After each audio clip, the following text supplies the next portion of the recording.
The Florida Podcast Network, the voice of Florida.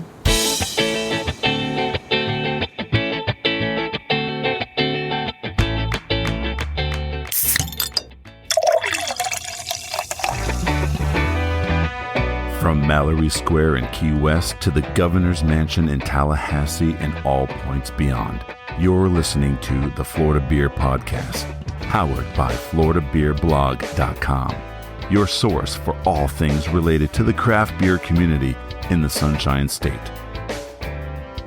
And now your host, Dave Butler.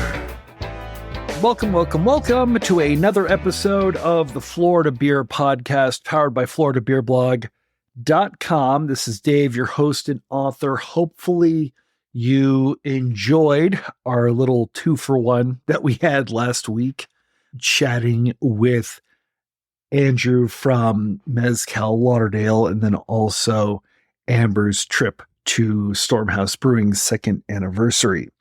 Hopefully I was able to see some of you at Mezcal Lauderdale. I don't know, I'm recording this before the event, but this will be released after, so I am excited to see how that was.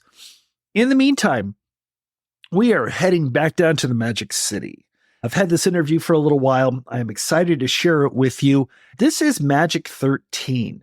They are a brand new brewery that's in the Little Haiti section of Miami, but it's sort of on the outskirts where it's starting to grow and become an arts district on its own. It seems relatively close to Wynwood, and so it's getting some of that sort of development and growth. It's actually a very exciting place.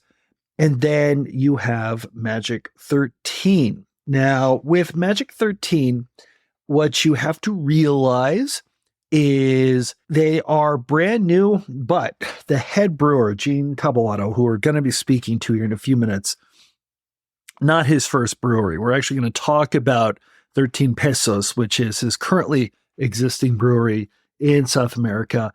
Looking at some of the stuff that Jean has been bringing to Magic 13 and to some of the beer festivals that are around. He was actually at Stormhouse Brewing on their second anniversary.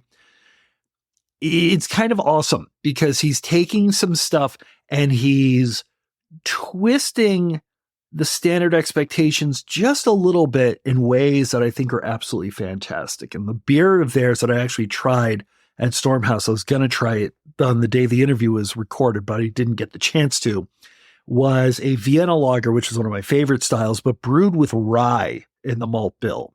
And let me tell you, it works wonders because if you think about it, rye has almost a caramely sort of effect, but maybe a little bit of spice to it. And that spice works beautifully in a Vienna lager. But we've got a lot of stuff to talk about. So I actually sat down with him and Richard Fayad, who is one of the founding partners, along with Ricardo Romano. So I spoke with John and Richard Fayad about Magic 13. Who are they? What do they want to achieve when they open up their spacious, beautiful facility in Miami? What are the beers that are going to be on tap and coming soon, and so on and so forth. They've got a lot of amazing stuff going on. I am excited for you to hear this. And absolutely, without any further ado, let's get right into it. Magic 13 Brewing.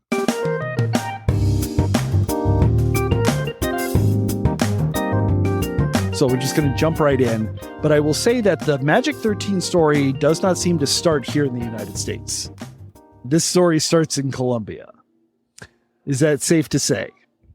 I guess the idea started here, yes. I guess we were just during the pandemic. I remember I was talking to our other partner, Ricardo. He's not here right now, but we were just discussing the idea of doing a CBD beer.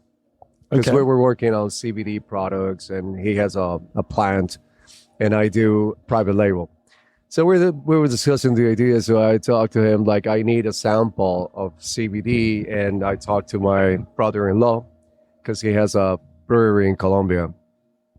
And I told him about the idea of the CBD beer, and he said, "Okay, send me a sample." So I asked Ricardo. Ricardo was, "Well, what do you need it for?" And now I'm like, "Oh, because I want to do a beer, a CBD beer." And then the whole idea started to develop into something totally different. Yeah, I was going to say, Totally I different. see no CBD No, in this yeah. facility at Well, all. it's on the plants now, to be honest, but yeah, it just developed to something different. And then we were looking for a very small space and just for distribution. And then we know let's do a tap room. And then we were looking for different areas in Miami. We, for almost a year, until we found this spectacular space. Yeah, and I didn't know the name of the district until you just told it to me, but it's technically, I guess, we are attached to Little Haiti, but we're not really part of Little Haiti anymore. What the region, if you can give me a full description. This whole area is Little Haiti. And then this district is called Magic City Innovation District, which I already explained that they're trying to do a development just close to the idea of Brickell and Wynwood. It's just starting right now. We were the first ones here. And the first name we wanted for our brewery was Magic City Brewing. Unfortunately, that name is taken. There's another brewery in, I think, Ohio. Yeah, which is funny because, Miami is the Magic City. In Miami, how anybody in another state made can a lot of co-opt sense that name makes no sense to me. But yeah, unfortunately, we couldn't use the name. So, and John's brewery in Colombia is called 13 Pesos, which is 13 pesos. And we wanted to have kind of a fusion between our idea of Magic City and 13 Pesos. So we came with Magic 13, and we loved the name once we heard it because magic brings brightness and 13 brings a little darkness. And we balanced that out, right? And I kind of want to pause there for a little bit because especially when you take a look at the social media, you take a look at some of the information that you sort of put out there, 13 in American culture is a very negative number. People are afraid of it. No 13th floor on hotels. Correct. And, Friday the 13th, worst day. And not even going to get into the movies and whatnot. And it seems like you are really trying to both sort of take that fear, take that cultural significance and turn it on its head. That is correct. So I guess, first and foremost, 13 Pesos, where did that name come from? And then we'll continue on to here in the U.S. It was essentially an investment my great-grandfather did in a very big brewery in Colombia back in the 1940s. The initial investment was 13 pesos. So then when I started my own brewery, I thought it was appropriate to call it 13 pesos. Okay. That makes... Basically it. I am curious the name. Yeah, that's basically it. Okay. And so we've got this name, and I guess, how difficult was it to decide, hey, let's go for this name that may not have the greatest inclination here in the, in the US? It wasn't difficult when we heard the name, to be honest, because we wanted to be a little rebels here and work with the 13. We thought it would capture attention. Plus, we loved the balance of the name Magic 13. So, but it was difficult to find it. It took us more than a year working on names. When we were looking for spaces in Wynwood, we wanted to be called Walls because of Wynwood Walls and that makes sense. And looking for spaces. I guess the name, it was always, we wanted to be attached to the area or location of the taproom and the brewery. So that's why we were kind of always changing until we wanted the Magic City. And then when we couldn't use the name, we just were like, oh, wow, what do we do now? So when we heard Magic 13, we didn't think much about it because, we heard it and we loved it. We loved the idea. Awesome. And playing with the Lucky Charms, like our 5 core beers, they all have their own Lucky Charm. Really? Yeah, I'm going to show you the can you can take a look at that. Awesome. I definitely can't wait to take a look at that. And so we've got the name, we've got the location, but obviously a brewery needs a beer and a beer needs a brewer. So I will come to you and kind of ask as to what your background was before you opened 13 Pesos in Colombia. I had a lasagna factory.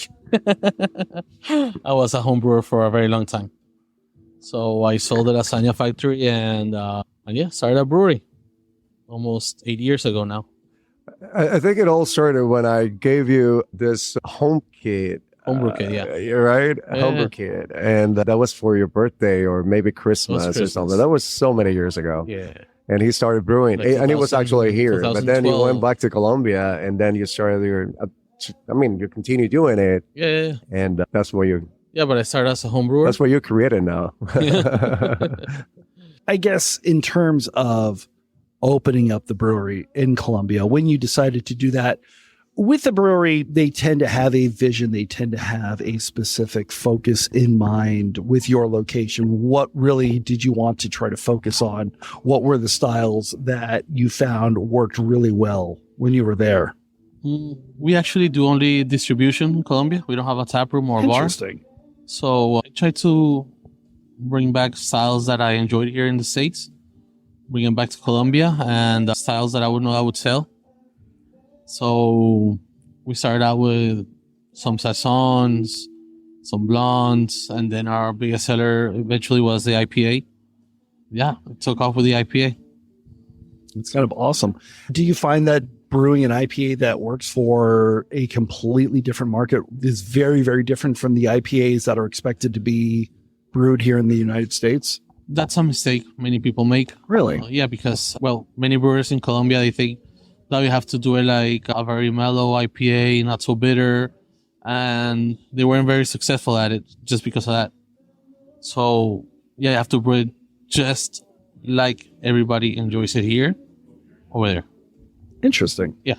So have you been to any places where you find that the local scene there is radically different from the American scene over here? Because, for example, you take a look at Europe and there's some craziness that happens over here. Treated dessert stouts or maybe even some of the New England IPAs, some of the things like that are almost expected here stateside are unheard of in, say, Germany. Maybe Brazil.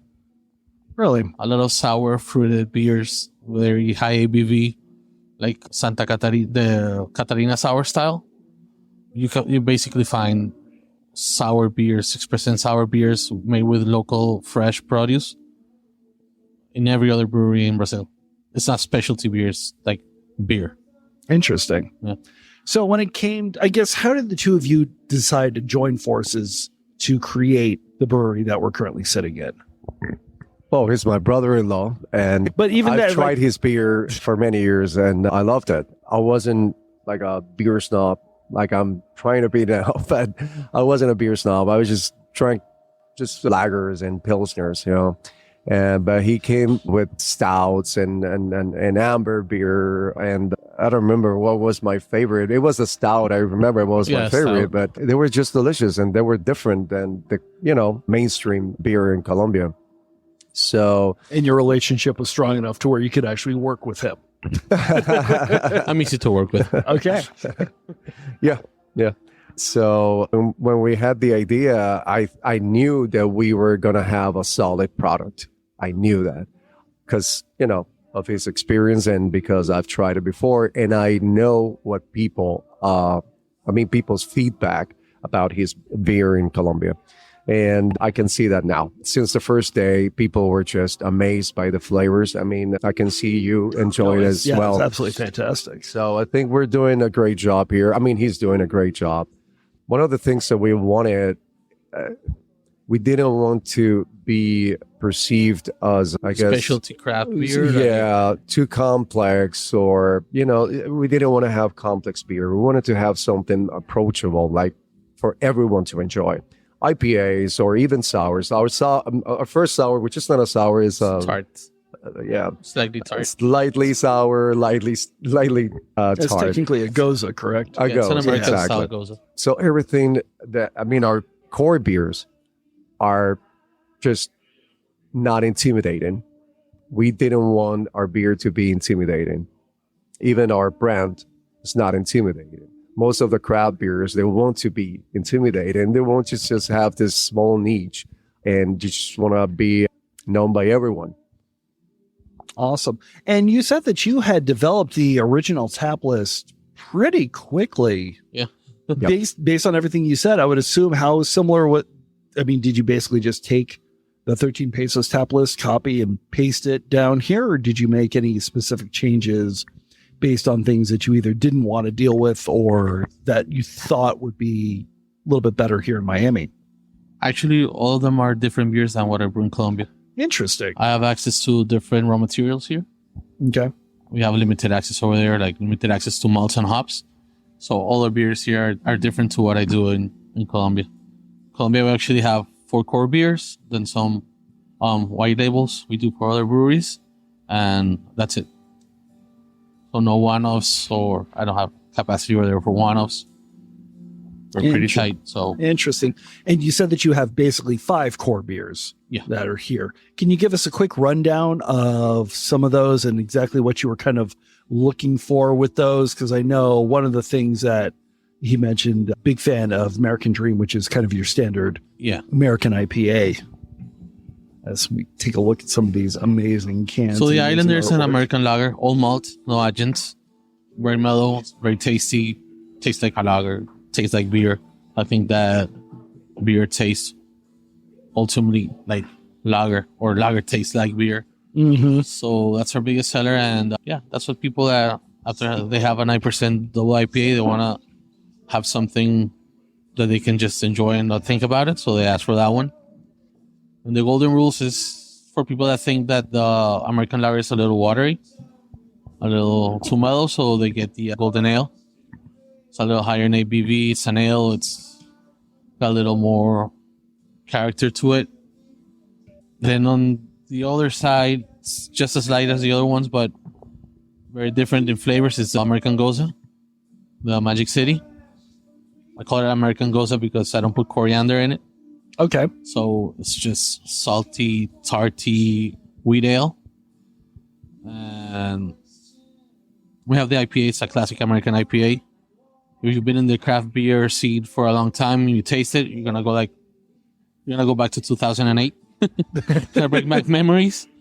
But people, your traditional sort of West Coaster, let's take all the citrus IPA, not trying to reinvent the wheel, just your classic IPA.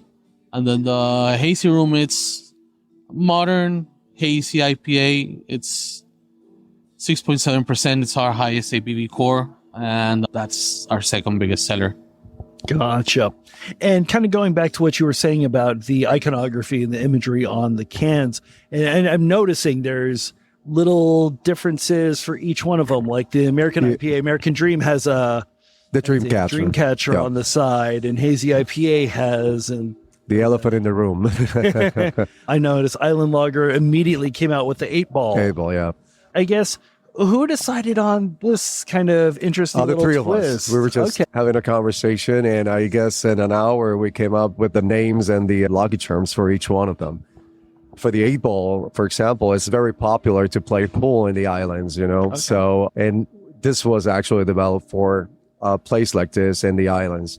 Just warm weather and something very refreshing and light. So we thought about the 8-ball. Magic City, for example, we call it Magic City because it's very refreshing. And we thought that was like perfect for Miami. So that's why we named it Magic City. And the dolphin is the lucky charm. Yes, I see that here. The Blondel, of course, golden bars. It's called Golden Rules. And did you know that you wanted package right out the gate? Is that something that you had originally envisioned? It's like, look, we want to make sure that we have basically 4 packs of the core beers ready to go day one? Or is that something that customers had come in and started asking for? We wanted to have it from day one. Yes, definitely. And we see that in every single brewery we go, people always want to enjoy their beer at home as well. So it was a good idea to have it available for our guests as well. Awesome. Now, one other thing that I find interesting is that you've got a QR code on the side, which I would assume would lead to something about the beer itself or the brewery. Oh, it goes straight to our website, and we have information about these 5 core beers and also about our tap room and events. Well, I find that interesting because with a lot of packaging, a number of breweries that I've spoken to, this really isn't so much a moneymaker as much as it is advertising. This is a way to get you either coming into the door or returning, so on and so forth. Seeing as you aren't distributing a ton right now, is that kind of what you're looking for? Trying to create that sort of interest in having either new people that haven't come here that managed to get a can in their hands to come back or to come visit you, or people that have came here, purchased, walked away, to have them come back? Well, the first idea is for our guests to enjoy beer at home. That's the first one. Gotcha. We are planning to go into distribution, but it's a long process. We're going to start with other restaurants and bars, and as you say, it's for more for branding and for people to know we exist and come and visit us. And you were saying earlier that you're also going to expand into 16-ounce tall boys with some of the more specialty beers eventually further down the line. Yeah, well, our one-off cans are going to be packaged in 16-ounce cans, and they're going to have a unique art on them. Something very different as from the course. Like, we've been open for 2 months, and you already have 5 packaged core beers. Yeah, exactly. So it's hard to get the other ones packaged because of the artwork. We want it to be just as nice as this one. Mm-hmm. So it's not that easy to get artwork done, so little time. But now that the taps are filled and we have some space for can one-offs and to get cans ready and labeled for one-offs, we're going to start doing that. Now you're going to see them in the fridge and in distribution also. Okay, awesome. And I guess as you go into distribution, as you start to make those initial steps, how difficult is it to show a new brand here in Miami and start to differentiate yourself from everything else that's been here in the county, here in the city, and here in the state to a populace that isn't necessarily craft beer focused the way that other places in Florida and the United States might be? I think we did a good job with the image, with the branding. I think it's going to resonate with our customers. And it's hard. It's hard to compete. There's a lot of money out there, everybody giving out free stuff. And yeah, it's really hard to compete, but we have to get out there and do our best. And I've found it interesting, some of the beers that we were able to sample, some of the beers that you're kind of taking a look at are beers that you don't traditionally see, not just in Miami-Dade, but here, some beers that I've never seen anywhere else. Is that kind of a focus, is trying to be so completely different and creating those styles that are either incredibly rare or just don't get seen a whole lot where everybody's focusing? Or it kind of goes back to what you were saying in terms of, here's just a solid, not average, but simple, easy to pick up beer. It's like, for example, all 5 of these beers, these aren't beers that you need to prepare for. These aren't beers that you need to get ready. You don't have to make sure you've got a meal or anything. You can literally just open, grab, and enjoy. Well, if you see who's going to answer first, when the buzzers come back with the glasses, all of them are empty. That's our goal. We don't want anybody to return like a half full glass just because they couldn't throw it down. So what I try to do is make very drinkable beers with a lot of nuance. Like what you just had, the Smoked Helles. It's a very drinkable beer. It's like 5% Helles, but it's got a lot of nuance. And that's our goal. It's kind of amazing. And it almost seems like you're really trying to court kind of the average beer drinker here in Miami-Dade, or at least in the state of Florida. You're looking for the people that want to enjoy a good brew and a good time, not necessarily hardcore, snobby, I want to, test everything. Well, them too. How dare you not use cashmere or something like that? Yeah, our idea is to everyone to enjoy not only our beer. I mean, we want everyone to come to our brewery and bring just a great experience overall. That's why we focus on what you see here. We took a lot of effort on every single detail here.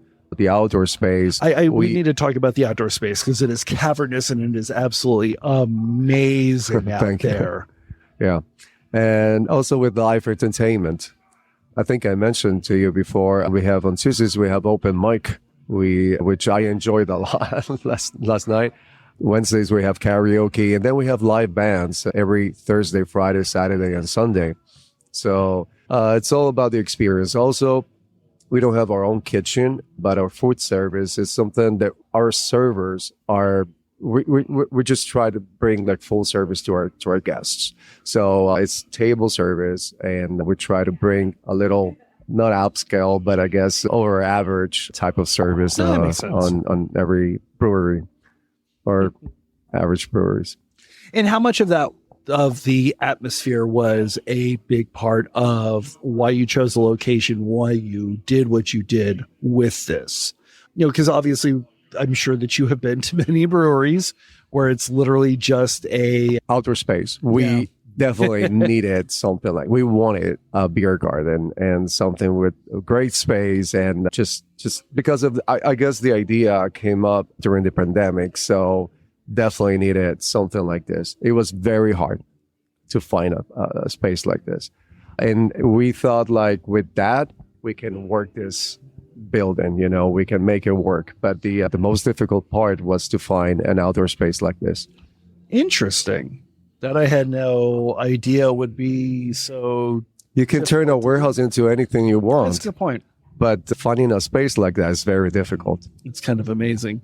Yeah, that makes a lot of sense, actually. That makes a lot of sense. And I was going to say, with a lot of the breweries that you've been to, especially as we were talking about here in South Florida, there's a lot of big, beautiful outdoor spaces, and some are very, very well curated. Was that something that you were kind of from the beginnings, like, yes, we're going to make a beer. Yes, we're going to have these things, but it's got to have an outdoor space. It's got to have that portion of the guest experience. And it couldn't be a parking lot. Like turning a parking lot into the beer patio. Had to have a really nice outdoor space. A beer garden.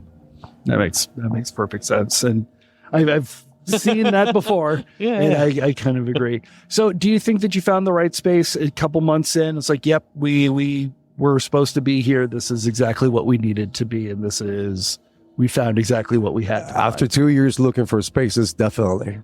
We think we have the best location we could have found. Definitely.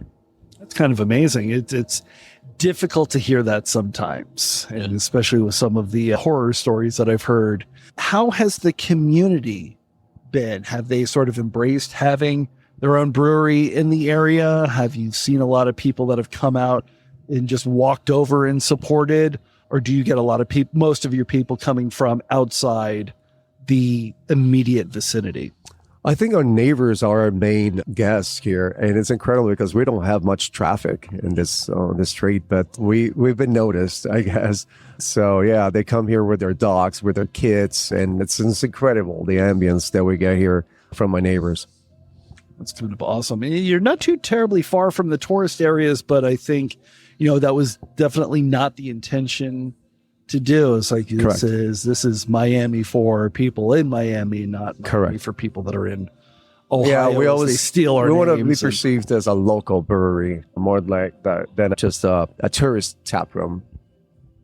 Have you had any people that have been requesting beer styles or any styles that have kind of been flying off that have sort of surprised you, that you had not anticipated being either popular or unpopular? Yeah, the stout. As you pointed to the stout that I just received. Yeah, I will agree. Stouts are surprisingly popular in Florida. For Florida weather, yeah. Surprisingly popular. So I guess, does that mean that you're going to continue a stout program? Does this mean that, hey, we need to start looking at barrels? Hey, we need to start looking at treatments. Hey, we need to start taking this and pushing it as far as we can go? Absolutely. Yeah. It's been selling very good, and people have been asking for more stouts. So yeah, definitely. Is that something that's popular in Colombia?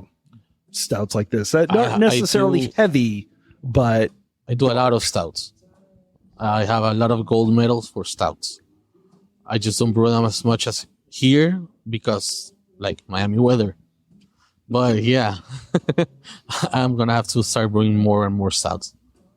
Interesting.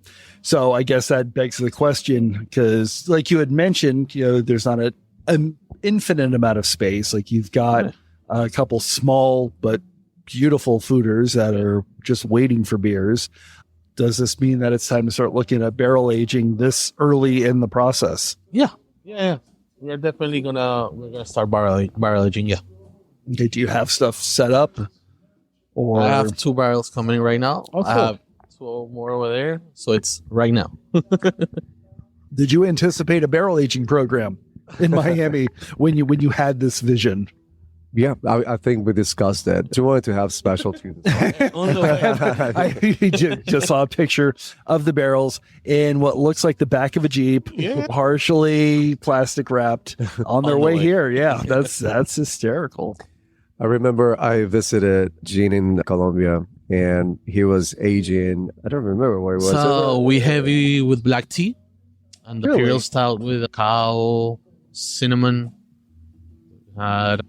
cinnamon, vanilla, and Yeah, it was a very complex thing, and I remember he gave it to me to try, and I loved the flavor. It was just incredible. And I kind of want to chat about that, because what I've noticed already is taking a look at the board and what you've spoken about, you're using some very interesting ingredients in non-traditional ways. And I'll take, for example, the Vienna lager that you have up on the tap list. And I love Vienna lagers. I absolutely adore them, but I've never seen one that uses rye.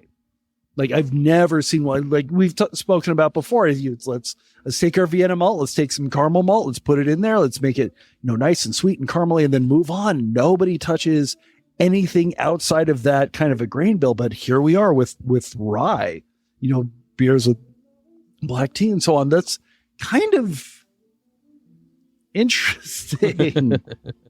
Man, Vienna lagers are perfect for rye because they're slightly sweet from base malts, and that spiciness from the rye just works. I was going to say that the rye gives it a spiciness that I'm curious as to how it's going to be. It tends to not be something that you traditionally think of when you think of the flavors that a Vienna lager contains.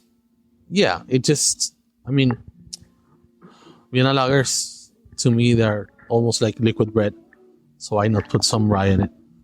No, that makes perfect sense. Any other ingredients, any other recipes that are coming down? Obviously, we talked about the smoked talus, which is fantastic. Anything else that you're going to, I guess, slightly subvert the standards to coming up? We're doing a rice-heavy Japanese rice lager. It's got a lot of jasmine rice. So that's coming up. And then the mango biche sour. And for the next month or so, that's what's coming up. And you're okay with this? Very.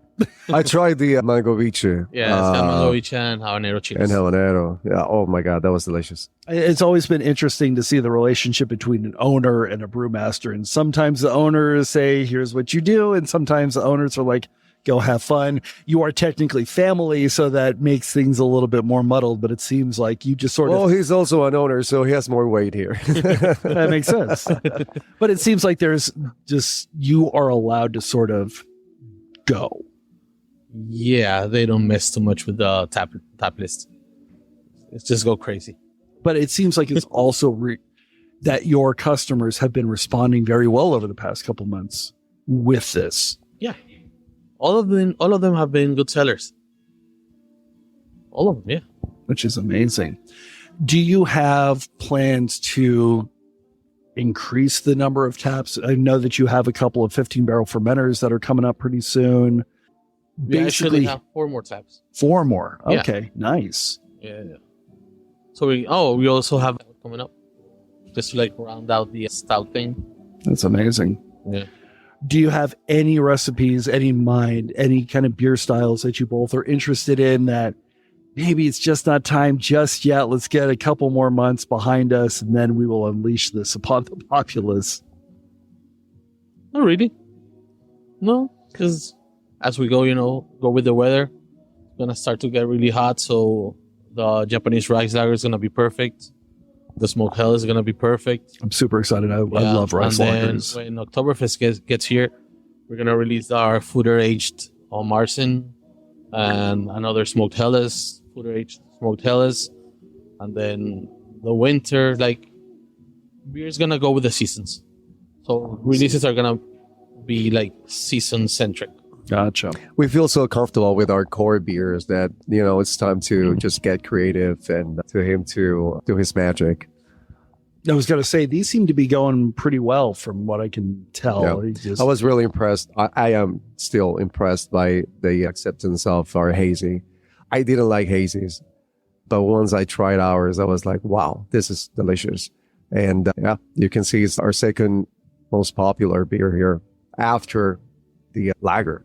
So I guess that makes a lot of sense, especially for a populace that isn't quite as beer knowledgeable as Miami-Dade, but it seems like slowly but surely they're getting there.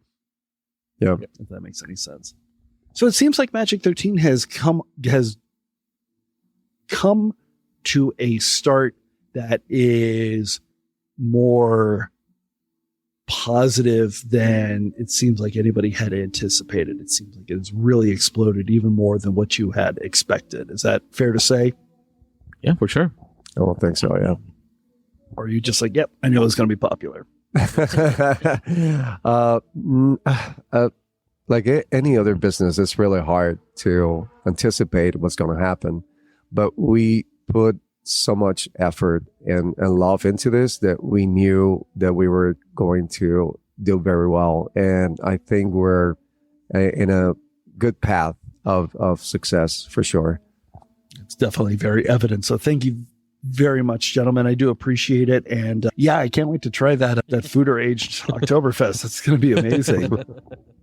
Yeah, I hope we run out of it just that weekend.